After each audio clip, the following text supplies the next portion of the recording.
This video contains news and analysis related to a recent terror attack in Kashmir. The content may include sensitive visuals and discussions that could be distressing to some viewers. Viewer discretion is advised. We strongly condemn all forms of violence and terrorism.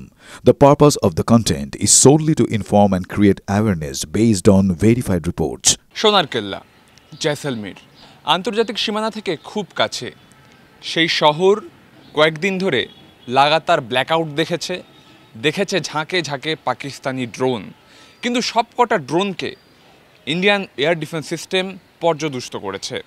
আজকে সকাল থেকে শহর ছন্দে ফিরছে। দূরে যে প্রান্তর দেখা যাচ্ছে মরু প্রান্তর, তার ওপারেই আন্তর্জাতিক সীমানা। তার ওপারে রয়েছে পাকিস্তানের বাহাওয়ালপুর, ঘটকি, সুক্কুরের মতন জেলাগুলো।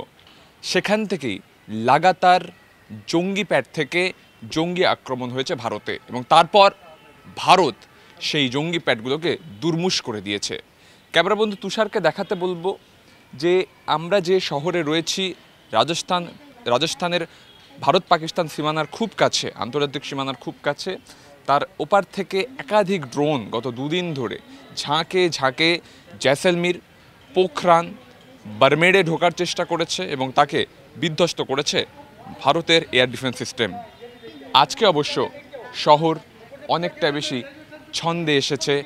শহর কিন্তু তার নিজের যে ফর্ম সেখানে ফিরছে এবং দোকান বাজার খুলছে, এবং এই মুহূর্তে জয়সলমীর সজাগ রয়েছে। সোনার কেল্লা থেকে সুমন মহাপাত্র, তুষার ঘটকের রিপোর্ট, TV9 বাংলা, রাজস্থান।